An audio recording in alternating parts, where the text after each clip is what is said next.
I'm Marty Stouffer. None of Earth's creatures displays a more dazzling assortment of color than nature's flowers on the wing. But to see butterflies as mere ornaments to paint or to catch is only part of the picture. There's a world of hidden magic beneath their kaleidoscopic color. A closer look at these miraculous little flying machines reveals that they taste with their feet, smell with their antennae, and see colors that we cannot. They appeared on Earth 120 million years ago, even before birds, and long before humans. Each butterfly reproduces a generation a month, and they actually outnumber ants. Their transformation from beast to beauty remains one of nature's unsolved mysteries. Let's watch the unfolding of the beauty of butterflies.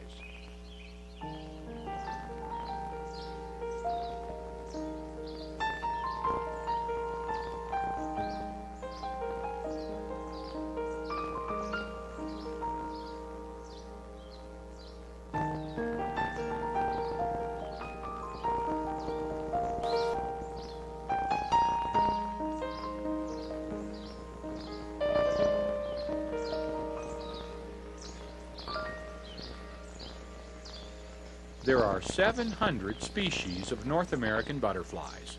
This monarch and zebra swallowtail get some quick energy from the nectar found in blossoms. While the butterfly is nectaring, it's also pollinating plants.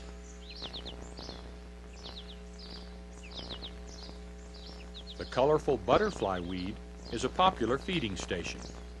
The blossom actually grabs the monarch's feet, and sticky pollen clings to its legs in the butterfly's struggle to free itself.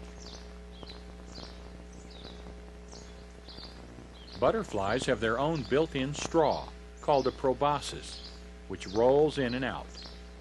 Drinking the sweet nectar provides the fuel needed to mate and defend their territories.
Since butterflies live only 3 to 10 days, there's a lot of work to be done in a short time. These spice bush swallowtails have one thing in mind: finding a mate. Females must mate on their first day of emergence. Males stake out a territory by perching on a brightly colored flower or cruising along a raised area of land. Mating involves a complex and ritualistic courtship, which may take a few minutes or several hours. Since most males and females have the same coloring, males give off special perfumes called pheromones to advertise themselves. Another male arrives too late to take part.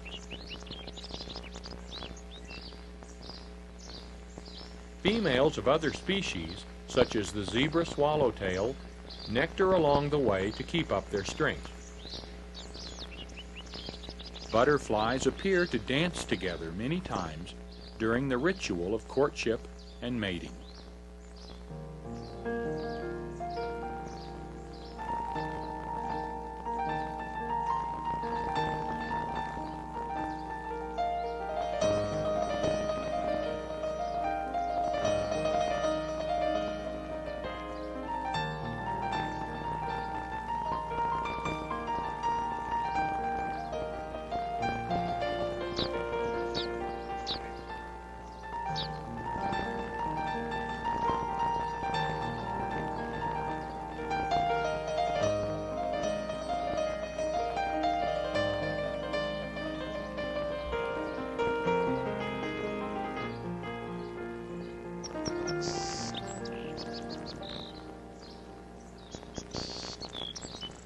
Once a female has mated, she must look for the appropriate place to lay her eggs.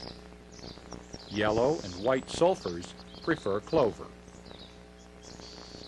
Most butterfly larvae feed exclusively on one host plant. Butterflies are smart little botanists. This giant swallowtail scratches, tasting with her feet, before laying her eggs on the wild lime bush leaf.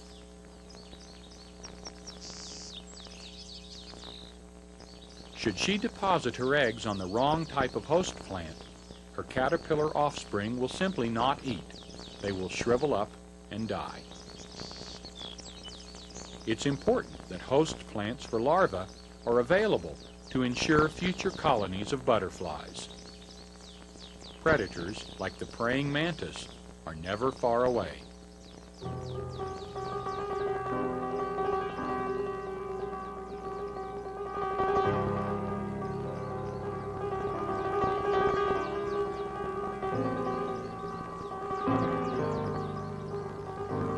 Beautiful as they are, butterflies are low on the food chain.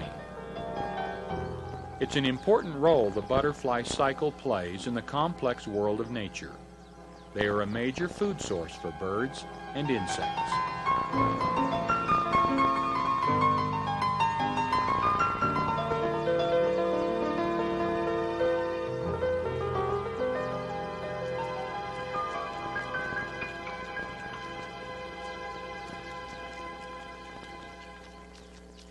This cabbage white becomes a tasty meal as nature strives to maintain its delicate balance. Monarchs lay their eggs only on the milkweed plant. Poisons from the plant ingested in the caterpillar stage are passed on in the pupal stage, thus making the butterflies poisonous to predators.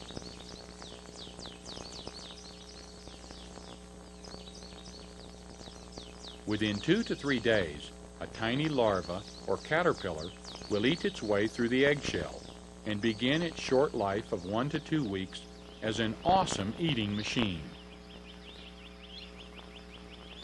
It devours the surrounding foliage.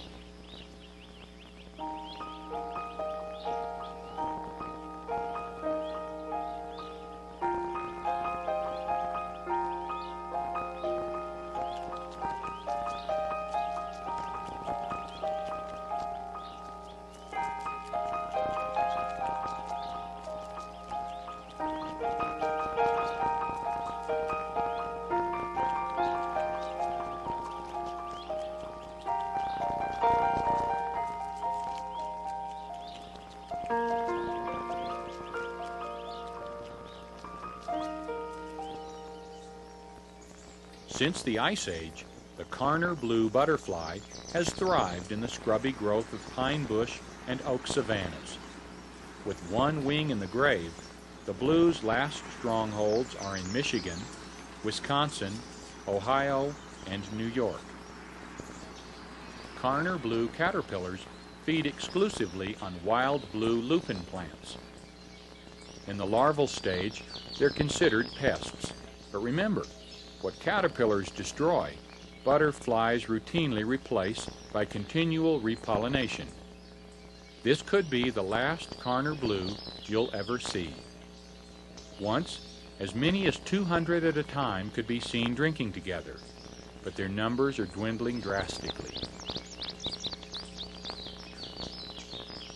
Seeming to sense an urgency to reproduce, this male Carner blue attempts to mate with a female whose wings are not yet fully developed.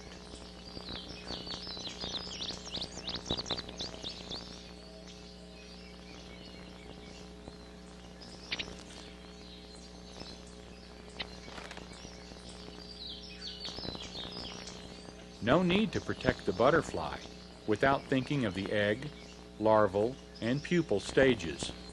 The Carner blue female will lay her eggs only on wild blue lupin plants, because that's the only plant her larva will eat. But increased urbanization and insecticides are destroying the lupins. Carner blues can fly only short distances, so relocation is unlikely. Pesticides have almost signed their death warrant. Gorgeous as they are, butterflies do not lead charmed lives. An insidious, not so obvious hazard is the destruction of their habitat. Of late, the Carner blues are losing the battle. The extinction of a species is always cause for concern. This is especially true when the loss is rapid and unnecessary.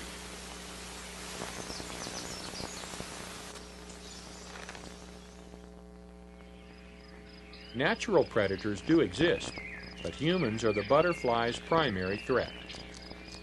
Although butterflies cannot control hazards caused by humans, they do have some defenses against natural hazards. A major consumer of butterflies, their eggs, and caterpillars, this newly fledged eastern bluebird is constantly on the alert for a meal. In every stage, however, butterflies have had to become distasteful, deceitful, or face extinction. The eyes on this swallowtail caterpillar are not eyes at all, but deceptive spots. Hopefully, they'll frighten off a hungry predator.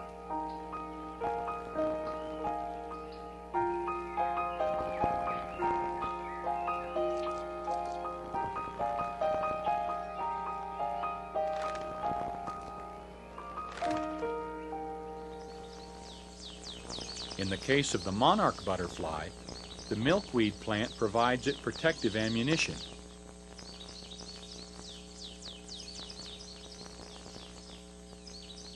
Living proof of "you are what you eat," the monarch becomes poison on the wing after its caterpillar ingests the distasteful milkweed.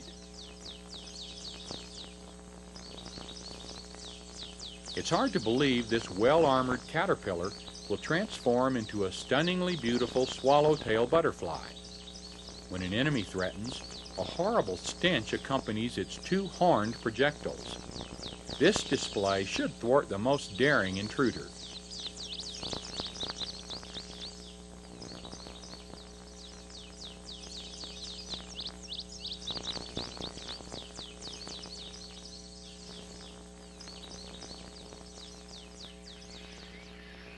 No sane tree frog would consider trying to eat this poisonous monarch caterpillar.